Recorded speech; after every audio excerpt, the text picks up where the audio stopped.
أعوذ بالله من الشيطان الرجيم. بسم الله الرحمن الرحيم.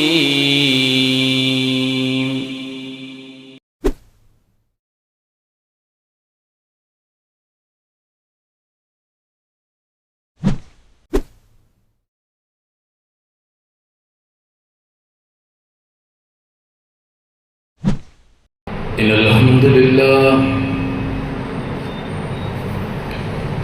نحمده ونستعينه ونستغفره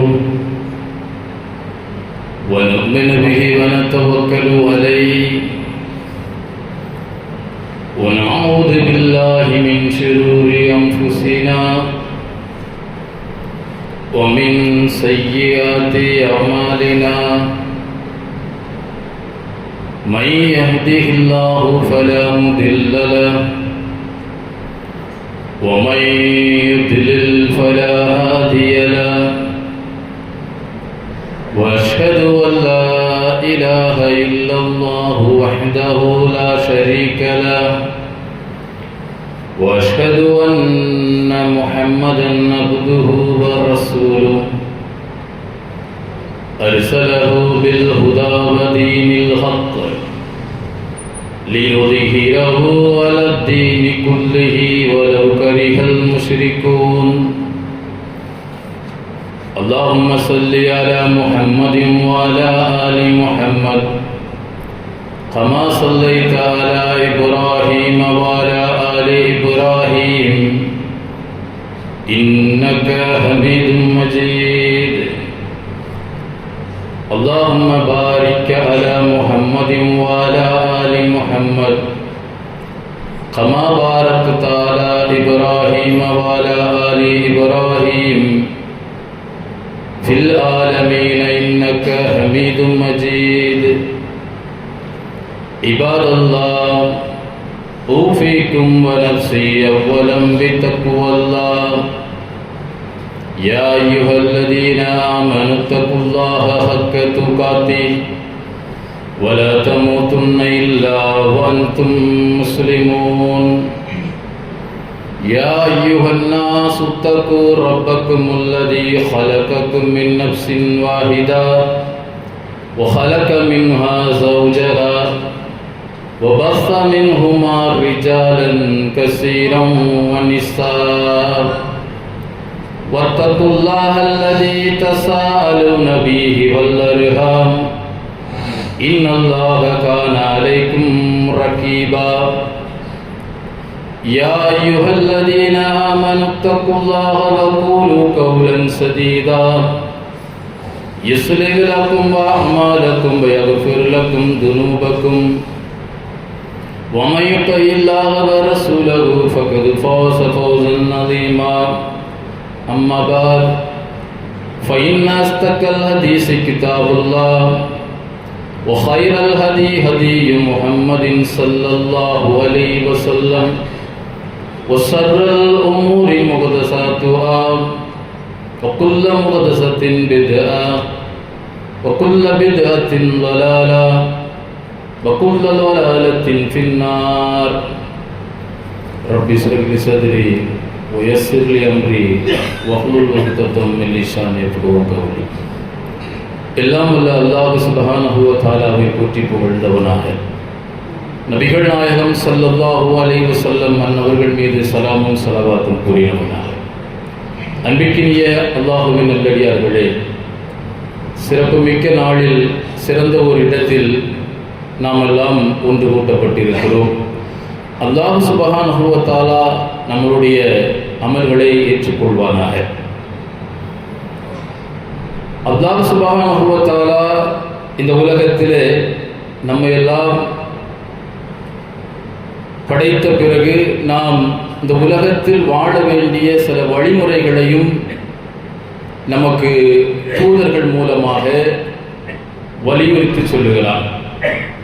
அதில் ஒன்றுதான் சிலத்துல் அர்ஹாம், உறவை பேணுதல். முஃமின்களாகிய முஸ்லிம்களாகிய நாம் தொழுகையிலே கவனமாக இருப்போம், நோன்பு விஷயங்களிலே கவனம் உள்ளவர்களாக இருப்போம், வருமானத்தை ஈட்டுவதிலும் செலவு செய்வதிலும் கவனமாக இருப்போம். இவைகள் எல்லாவற்றையும் தாண்டி ஹஜ், உம்ரா போன்ற அமல்களில் மிக கவனமுடையவர்களாக இருப்போம். எந்த அளவிற்கு சிலத்துல் அர்ஹாமில் நாம் கவனமுடையவர்களாக இருக்கிறோம் என்பதை சற்று சிந்தித்து பார்க்க வேண்டும். அல்லாஹ் சுப்ஹானஹு வ தஆலா இதை எதோடு இணைத்து சொல்லுகிறான் என்று சொன்னால், நாம் எல்லோருக்கும் தெரிந்த ஒரு குர்ஆன் வசனம் ஒவ்வொரு ஜும்ஆவினுடைய துவக்கத்திலும் ஓதப்படும். சூரத்து நிசா முதலாவது வசனத்தினுடைய இறுதி பாகம், வத்தகுல்லாஹ் அல்லதி தஸாஅலூன பிஹி வல் அர்ஹாம். வத்தகுல்லாஹ், அல்லாஹ்வை பயந்து கொள்ளுங்கள், வல் அர்ஹாம், இரத்த உறவுகளையும் பயந்து கொள்ளுங்கள். அல்லாஹ் இந்த உறவை பேணுதலை எதோடு இணைத்து பேசுகிறான் என்று பாருங்கள். எப்படி நீங்கள் அல்லாஹ்வை பயந்து கொள்கிறீர்களோ அந்த அளவிற்கு இரத்த உறவுகளையும் நீங்கள் பேணி நடக்க வேண்டும். எவைகளெல்லாம் செய்தால் அல்லாஹ்வுடைய நேசத்தை நாம் பெற முடியும் என்று நாம் கவனமாக இருக்கிறோமோ, எவைகளெல்லாம் செய்து அல்லாஹ்வுடைய நேசத்திற்குரியவர்களாக ஆக வேண்டும் என்று நாம் முயற்சி செய்கிறோமோ, அல்லாஹ் சுப்ஹானஹு வ தஆலா அதோடு சேர்த்து சொல்கிறான், வல் அர்ஹாம், உறவு முறைகளையும் நீங்கள் அப்படி பயந்து நடந்து கொள்ளுங்கள் என்று அல்லாஹ் ரப்பல் ஆலமீன் சொல்கிறார். ரசூலுல்லாஹி ஸல்லல்லாஹு அலைஹி வஸல்லம் அவர்கள்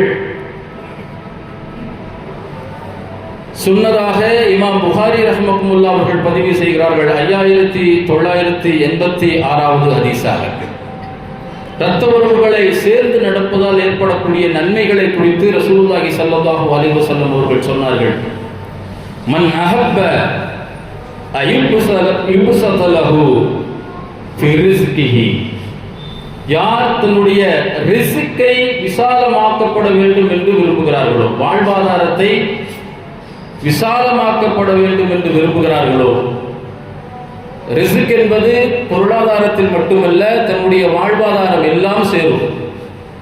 நல்ல வீடு, நல்ல வாகனம், நல்ல வருமானம், நல்ல ஆரோக்கியம், நல்ல சந்தோஷம், இவைகள் எல்லாம் சேர்ந்ததுதான் ரிஸ்க், வாழ்வாதாரம். யார் இது அதிகப்படுத்த வேண்டும் என்று விரும்புகிறார்களோ,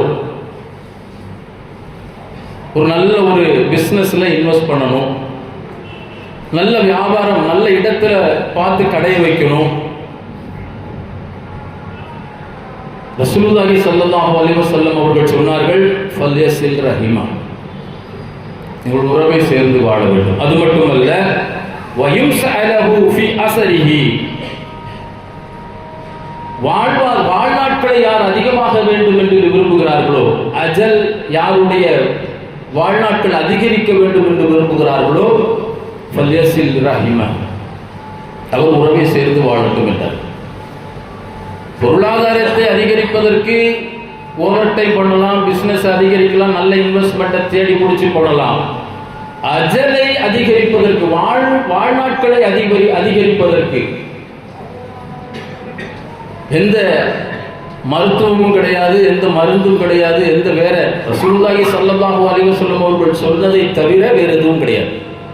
உங்களுக்கு ஒரு 60 வயசா, 20 வயசு வரைக்கும் வாழணுமா, ஃபல்யஸில் ரஹிமஹு, உறவை சேர்ந்து வாழுங்கள். ரசூலுல்லாஹி ஸல்லல்லாஹு அலைஹி வஸல்லம் அவர்கள் சொன்னாங்க. அல்லாஹ் சுப்ஹானஹு வ தஆலா இந்த உறவை பேணுதலை குறித்து பேசும் பொழுது, வத்தகுல்லாஹ் அல்லதி தஸாஅலூன பிஹி வல் அர்ஹாம், எப்படி அல்லாஹ்வை பயந்து கொள்வீர்களோ அப்படி உறவை பயந்து கொள்ள வேண்டும்.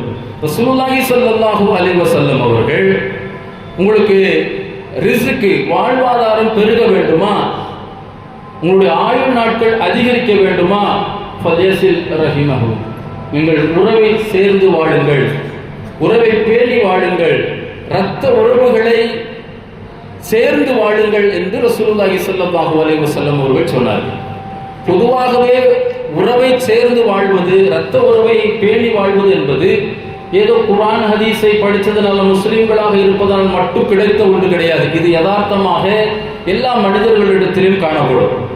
முஸ்லீம் அல்லாதவர்களிடத்தில் கூட தன்னுடைய சொந்தக்காரனுக்கு ஒன்று அப்படின்னா உடனே வந்து நின்றுவான்.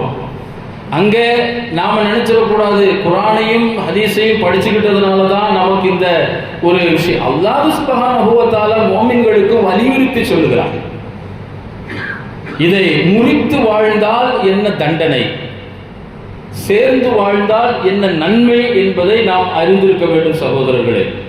சேர்ந்து வாழ்ந்தால் ஏற்படக்கூடிய நன்மைகள் என்ன? உங்களுடைய வாழ்வாதாரம் விசாலமாக்கப்படும். ஒரு 1000 ரூபாய் சம்பாதிக்கிறத ஈஸியாக ஆக்கி தந்துடும் அல்லாஹ். பல லட்சங்கள் செலவு செய்து ஒரு சிரமத்தை நாம் சந்திக்கக்கூடிய நிலை ஏற்படும் பொழுது சில ஆயிரங்களில் அதை அல்லாஹ் சுப்ஹானஹு வ தஆலா சரி கட்டி விடுவான். பெரிய தேவைகள் ஒன்று இருக்கும், அதை இல்லாமல் ஆக்கி விடுவான். வாழ்வாதாரத்தில் விசாலமாக்குவது என்பது கோடி கோடியா கொட்டினால் மட்டுமல்ல. இப்போ ஒரு வியாதி இருக்கும், டாக்டர் எல்லாம் கை உரிச்சிடும், அவ்வளவுதான், இவர் ஒரு சில நாட்கள்ல மரணம் அடைந்து விடுவார். அல்லாஹ் சுப்ஹானஹு வ தஆலா ஆயுளை நீட்டி கொடுத்துருவான்.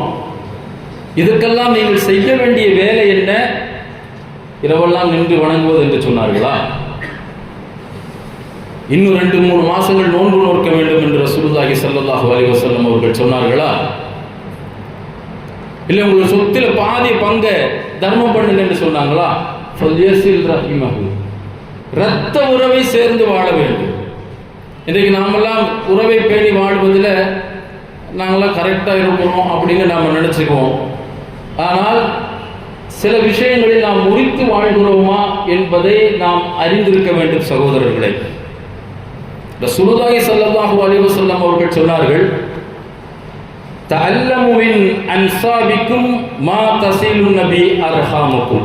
நீங்கள் உங்களுடைய உறவுகளை முதல்ல தெரிந்து வைத்துக் கொள்ளுங்கள், அவர்களோடு நீங்கள் சேர்ந்து வாழ்வதற்கு. முதல்ல நமக்கு யாரு பெரியம்மா, யாரு பெரியப்பா, யாரு மாமா, யாரு சித்தப்பான்னு தெரிஞ்சு வச்சிருக்கணும். இன்னைக்கு நிறைய குடும்பங்கள்ல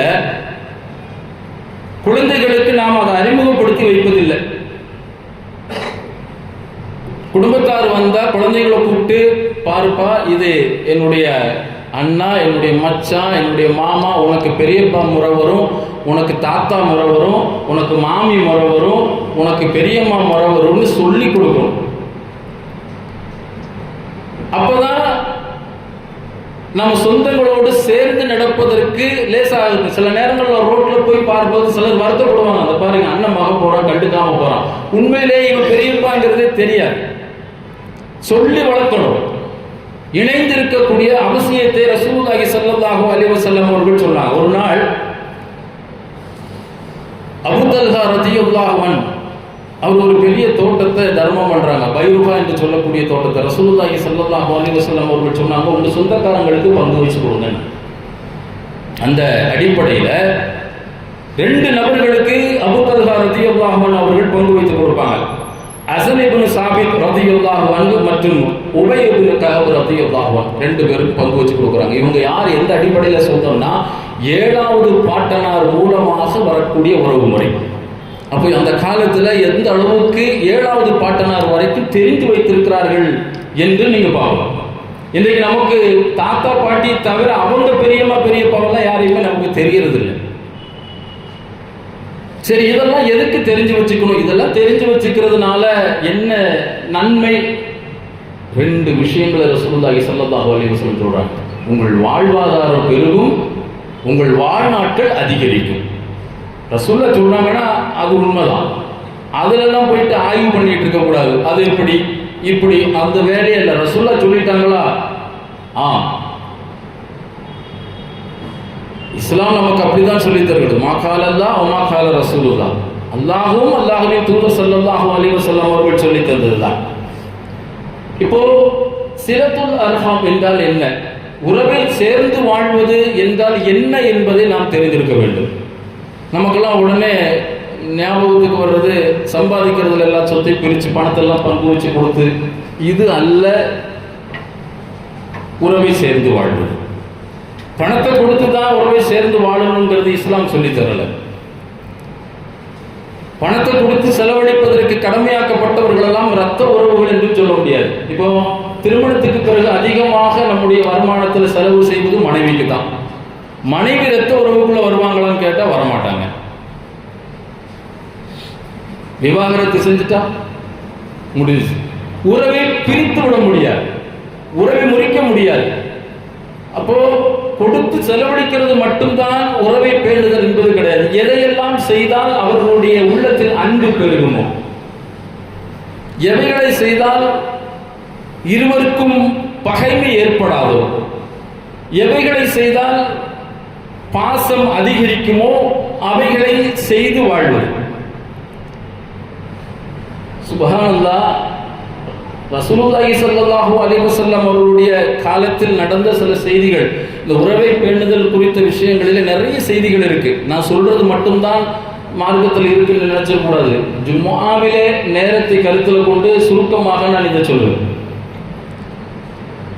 இன்றைக்கு எத்தனை பேர் தாயினுடைய சகோதரியோடு சகோதரர்களோடு சேர்ந்து வாழ்வாங்க? யதார்த்தமாக, நான் எல்லா குடும்பத்தையும் சொல்லவில்லை, யதார்த்தமாக பெரும்பாலான குடும்பம் திருமணத்திற்கு பிறகு மனைவி வீட்டாரோடு இருக்கக்கூடிய நெருக்கம், தன்னுடைய உம்மாவுடைய வீட்டாரோடு இருக்கக்கூடிய பழகக்கூடிய நெருக்கம் வாப்பாவுடைய வீட்டு பக்கத்தில் இருக்கிறது இல்லைங்க. யதார்த்தத்தில் அது அப்படி ஆகுது. நான் எல்லாரையும் சொல்லவில்லை, சில குடும்பங்களில் இதை நான் பார்க்க முடியும் இல்லையா? வந்தாங்கன்னு சொன்னா, இப்போ வாப்பாவுடைய சகோதரர்கள் வர்றாங்கன்னு சொன்னா அவங்களுக்கு உணரணும் தன்னுடைய வீட்டுக்கு போறேன் அப்படின்னு. மக்கள்லாம் கூப்பிட்டு, இந்த பாரு பெரியப்பா வந்திருக்கிறார், சித்தப்பா வந்திருக்கிறார், சலாம் சொல்லு, அவங்களோட கொஞ்சம் பேசு. இப்போ பிள்ளைகள்லாம் என்ன பண்ணுதுங்க, அவங்க 2 பேருக்குள்ள நெருக்கம் நமக்கு இல்லையே அப்படின்னு சலாம் சொல்லிட்டு வீட்டுக்குள்ள போய் உட்காந்து மொபைல் நோண்டுறது. அவங்க வந்துட்டு போனது கூட தெரியறது இல்லை. சகோதரர்களே, ஒரு ஹதீஸை நான் உங்களுக்கு ஞாபகப்படுத்துகிறேன். இப்னு உமர் ரலியல்லாஹு அன்ஹு அவர்களுடைய வாழ்க்கையில் நடந்த சம்பவம். ஒரு நாள் ஒரு கிராமப்புற வாசியை இப்னு உமர் ரலியல்லாஹு அன்ஹு அவர்கள் பார்க்கிறார்கள். குதிரையிலிருந்து இறங்கி அவரை நலம் விசாரிக்கிறாங்க, அவர்கிட்ட நல்ல அன்பா பேசுறாங்க. இப்ப அவர் போனதுக்கு அப்புறம் கூட இருந்தவர் கேட்கிறாரு இப்னு உமர் ரலியல்லாஹு அன்ஹு அவர்களிடத்துல, அவருக்கு கிராமவாசி, சின்னதா ஒன்று செஞ்சாலே திருப்தி அடைஞ்சிருவாங்க, சின்ன ஒரு விஷயத்திற்கும் கோபப்படுவாங்க, சின்ன ஒரு விஷயம் செய்தாலே அவங்க திருப்தி அடைந்துருவாங்க. அவங்க கிட்ட நீங்க இவ்வளவு மெனக்கெடணுமா, இவ்வளவு இறங்கி அவர்கிட்ட ரொம்ப பணிவா நடந்து நீங்க பேசணுமா? இப்னு உமர் ரலியல்லாஹு அன்ஹு அவர்கள் சொன்னார்கள், கால ரசூலுல்லாஹி ஸல்லல்லாஹு அலைஹி வஸல்லம், அல்லாஹ்வின் தூதர் ஸல்லல்லாஹு அலைஹி வஸல்லம் அவர்கள் சொன்னார்கள், இன்ன அபரல் பி அன் தஸில்ல உத்தஅபி. ரசூலுல்லாஹி ஸல்லல்லாஹு அலைஹி வஸல்லம் அவர்கள் சொன்னாங்க, உன் தந்தையின் நண்பரோடு சேர்ந்து வாழ வேண்டும், சேர்ந்து நடக்க வேண்டும். இந்த ஹதீஸை சில நேரங்களில் நம்ம வாழ்க்கையில் உணருங்க. என்னுடைய நண்பர் உமரா போயிருந்த நேரம், ஒரு வாரம் இருக்கும், அவர் மகன் எனக்கு கூப்பிடுறாரு, அஸ்கர் பாய் நல்லா இருக்கீங்களா? வல்லாஹி அதுக்கு முன்னாடி நலம் விசாரிப்பதற்காக அவன் என்கிட்ட பேசினதே இல்லை. ஏதாவது ஒரு விஷயம்னா கூப்பிடுவான். எந்த அளவுக்கு இந்த ஹதீஸ் அதோடு ஒப்பிட்டு போனது என்று சொன்னால், சுப்ஹானல்லாஹ், அல்ஹம்துலில்லாஹ், சும்மா அல்ஹம்துலில்லாஹ். கூப்பிட்டு கேட்கிறா, அஸ்கர் பாய் நல்ல, ஏன் வாப்பா இல்லை, அவன் தனியா இருப்பான், மனசுல ஏதாவது ஒரு சின்ன ஒரு கலக்கம் இருந்துடக்கூடாது, நான் இருக்கேன். இப்படி இருக்கணும் சகோதரர்களே. உறவை பேணுதல் என்றால் ஏதோ சம்பாதித்ததில் ஒரு பாதியை கொடுத்து, இல்ல பொருளாதாரத்தின் மூலமாகத்தான் நீங்கள் கொடுத்து உங்கள் உறவை வளர்த்த வேண்டும், பேணி நடக்க வேண்டும் என்கிற நிர்பந்தத்தை இஸ்லாம் சொல்லவில்லை. நலம் விசாரித்தல், போன் பண்ணி எப்படி இருக்கு, நமக்கு ஒரு காரியம்னா எவ்வளவு தொலைவில் இருந்தாலும் கூப்பிட்டு பேசுவோம். ஆனா சும்மா கூப்பிட்டு நல்லா இருக்கீங்களா, சுகமா இருக்கீங்களா, சாப்பிட்டீங்களான்னு கேட்கறதுல நமக்கு நேரம் பத்தாது. இஸ்லாம் சொல்லுகிறது, சிலத்துல் அர்ஹாம் என்றால் என்ன, சேர்ந்து நடத்தல் என்றால் என்ன என்பதை நாம் அறிந்திருக்க வேண்டும். பொதுவாக சேர்ந்து நடக்கும்போது சைத்தானிய சிந்தனை நமக்கு சில நேரங்களில் வரும். குடும்பத்தில் சிலருக்கு நாம் செலவழிப்பதற்கு கடமையாக்கப்பட்டிருக்கும், கட்டாயமாக்கப்பட்டிருக்கும். 5000 ரூபாய் சம்பாதிக்கிறோமா, 2000 ரூபாய் தங்கச்சிகளுக்கோ தம்பிமார்களுக்கோ கொடுக்க வேண்டிய ஒரு சூழல் இருக்கும், நிர்பந்தப்படுத்தியிருப்போம். இல்லைன்னா 2000 ரூபாய் தர்மம் பண்றதுக்குன்னு இருக்கும். இப்போ உள்ளத்துல சைத்தான் ஒரு தூண்டுதலை போடுவான். இவங்க மட்டும் இல்லைன்னா இந்த 5000மும் உனக்கு தானே, இந்த 2000 போனா 3000 தானே உனக்கு நிக்குது, இவங்க இல்லைன்னா உனக்கு 5000மும் உனக்கு தானே அப்படின்னு ஒரு சிந்தனை வரும். இந்த சிந்தனை சஅத் பின் அபி வக்காஸ் ரலியல்லாஹு அன்ஹு அவர்களிடத்தில் இருந்தது என்று ரசூலுல்லாஹி ஸல்லல்லாஹு அலைஹி வஸல்லம் அவர்கள் சொன்னதாக. என்ன சொன்னாங்க?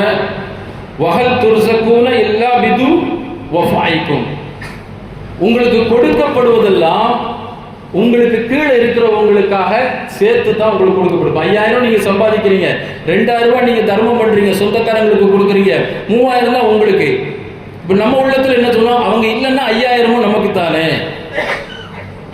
அல்லாஹ் சொல்றான், வஹல் துர்ஸகூன, உங்களுக்கு கொடுக்கப்படுவதெல்லாம் இல்லா பிது வஃபாயிக்கும், உங்களுக்கு கீழே இருக்காங்களே அவங்களுக்காகத்தான். இப்ப அவங்க இல்லைன்னு வைங்களேன், உங்களுக்கு 3000 தான் கிடைக்கும். நீங்க அதை கொடுக்கலன்னா அல்லாஹ் சுப்ஹானஹு வ தஆலா யாரை கொண்டாவது அவங்களுக்கு அதை கொடுத்துருவான். நான் மட்டும் இல்லைன்னா நான் எவ்வளவு கஷ்டத்தில் இருந்து உனக்கு கொடு, இந்த வார்த்தையை ஒரு போதும் சொல்லிவிடக் கூடாது சகோதரர்களே. அந்த நிமிஷத்திலேயே எல்லா அமல்களும் அழிக்கப்பட்டு விடும்.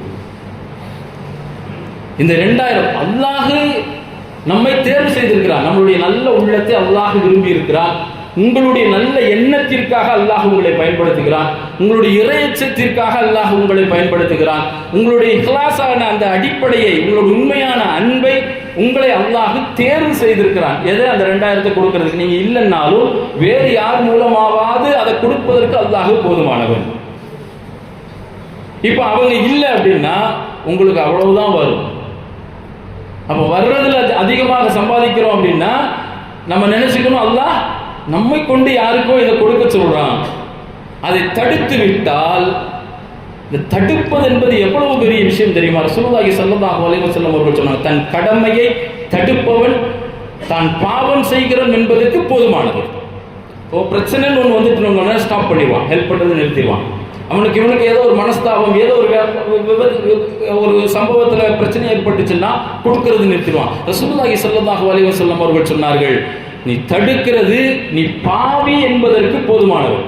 கணவன் தன் குடும்பத்திற்கு செலவழிப்பதை தடுத்துக் கொள்வது அவர் பாவம் செய்வதற்கு போதுமானது. மனைவி தன்னுடைய கடமையை செய்வதற்கு தன்னை இன்னைக்கு நான் இதை செய்ய மாட்டேன் அப்படின்னு மனைவி சொல்றான்னு வைங்க, அவள் பாவம் செய்கிறாள் என்பதற்கு அது போதுமானது. தன் கடமையாக்கப்பட்ட விஷயத்திலே கோபதாபங்களை தாண்டி உங்களுடைய கடமைகளை செய்ய சொல்கிறது இஸ்லாம்.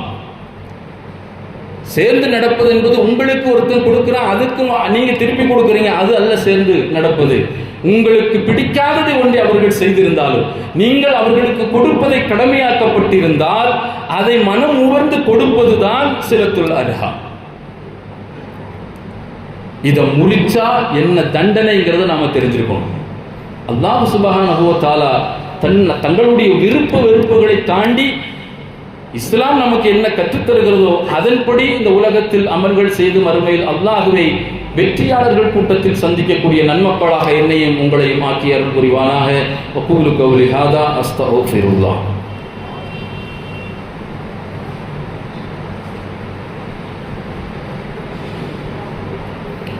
அஸ்ஸலாமு அலைக்கும் வரஹ்மத்துல்லாஹி வபரகாத்துஹு.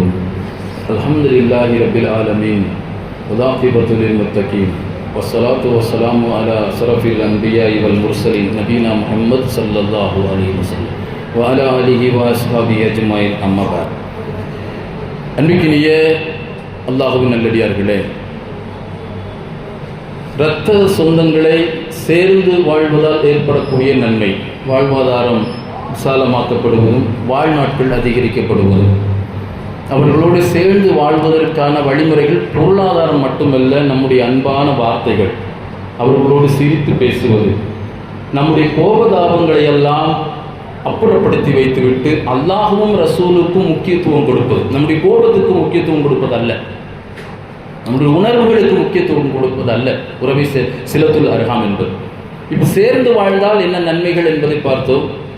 முறித்து வாழ்ந்தால் என்ன தண்டனை என்பதையும் நாம் பார்த்திருக்க வேண்டும். சாதாரணமானவர்களோடு முறித்து வாழ்வதற்கும் இரத்த சொந்தங்களோடு முறித்து வாழ்வதற்கும் நிறைய வித்தியாசம் இருக்கு. அதற்கு மறுமையில் அல்லாஹ்விடத்தில் இருக்கக்கூடிய தண்டனை, மறுமையில் அல்லாஹ்விடத்தில் இருக்கக்கூடிய விசாரணை, மிக கடுமையானது, சாதாரணமானது அல்ல.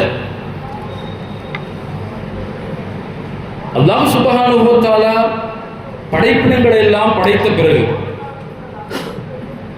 இமாம் புகாரி ரஹ்மத்துல்லாஹி அவர்கள் பதிவு செய்கிறார் 5987வது ஹதீஸாக, அல்லாஹ் ரப்புல் ஆலமீன் படைப்பினங்களை எல்லாம் படைத்து முடித்த பிறகு உறவுகள் எழுந்து நின்றன. அல்லாஹ்வுடைய காலை பற்றி கொண்டு, ரொம்பலாம் கற்பனை பண்ணக்கூடாது. அல்லாஹ்வுக்கு ஒருவருக்குன்னா அதெல்லாம் வேற மாதிரி. ஹதீஸில் வர்றதை தெளிவாக விளங்கிக்கணும். தப்பாக புரிஞ்சுக்கிட்டோம்னா நம்மளுடைய ஈமான் பறிவு. அல்லாஹ்வுடைய கால்களை பிடித்து கொண்டு இரத்த உறவுகள் கெஞ்ச, என்னை முறித்து வாழ்பவனை குறித்து நான் பாதுகாப்பு தேடும் இடம் இது. ஆதம் அலைஹிஸ்ஸலாத்து வஸ்ஸலாம் அவர்கள் படைக்கப்பட்ட, அவர்கள் மட்டும்தான் உடல் ரீதியாக. நான் ஏற்கனவே ஒரு குர்ஆன் வசனத்தை உங்களுக்கு ஞாபகப்படுத்தியிருப்பேன். وَإِذْ أَخَذَ رَبُّكَ مِنْ بَنِي آدَمَ مِنْ ظُهُورِهِمْ ذُرِّيَّتَهُمْ وَأَشْهَدَهُمْ عَلَى أَنفُسِهِمْ أَلَسْتُ بِرَبِّكُمْ. அல்லாஹ் சுப்ஹானஹு வ தஆலா ஆதம் அலைஹிஸ்ஸலாத்து வஸ்ஸலாம் அவங்களை படைச்சிட்டு பூமியில உலக முடிவு நாள் வரையிலும் பிறக்கக்கூடிய எல்லா உயிர்களையும் அல்லாஹ் சுப்ஹானஹு வ தஆலா வெளிப்படுத்துகிறான். அணுக்களாக வெளிப்படுத்திட்டு கேட்கிறான், அங்க யாரெல்லாம் இருந்தாங்க? நான் இருந்தேன், நீங்க இருந்தீங்க, ஜோ பைடன் இருந்தாரு, ஜார்ஜ் புஷ் இருந்தாரு, நெதன்யாஹு இருந்தாரு, நாட்டை ஆளக்கூடிய நரேந்திர மோடி முதற்கொண்டு, அமித்ஷா முதற்கொண்டு, ஸ்டாலின் முதற்கொண்டு, அண்ணன் வேலுமணி முதற்கொண்டு எல்லாரும் இருந்தாங்க அந்த இடத்துல. அப்ப கேட்கலாம், அல்லாஹ் அலஸ்து பி ரப்பிக்கும், நான் உங்களுடைய இறைவன் இல்லையா, ரப்பு இல்லையா? கலபல ஷஹீதனா, ஆமா நாங்க வாழ்ந்து காட்டுவோம் என்று வாக்கு கொடுத்தோம். அல்லாஹ் உயிர் உடல் ரீதியாகவும் எல்லா விஷயத்திலும் பேசக்கூடியவன். அப்ப அந்த உயிர்கள் எல்லாம் கேட்குது, உறவை முறித்து வாழ்பவனுக்கு எனக்கு என்ன பதில்?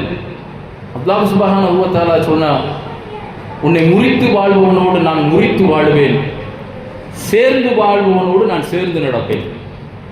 இப்போ உறவை முறிப்பது என்பது அல்லாஹ் நம்மோடு எந்த அளவிற்கு நடந்து கொள்கிறான் என்பதற்கான விஷயம். ஒத்தகுல்லாஹ் அல்லதி தஸஅலூன பிஹி வல் அர்ஹாம், அல்லாஹ்வை எப்படி பயந்து கொள்கிறீர்களோ அப்படி உறவை பயந்து கொள்ளுங்கள்.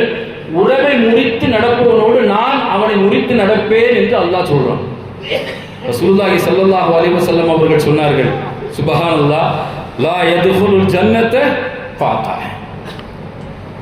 யார் இரத்த உறவை முறித்து வாழ்வார்களோ சொர்க்கம் நுழைய மாட்டான் சொன்னார்.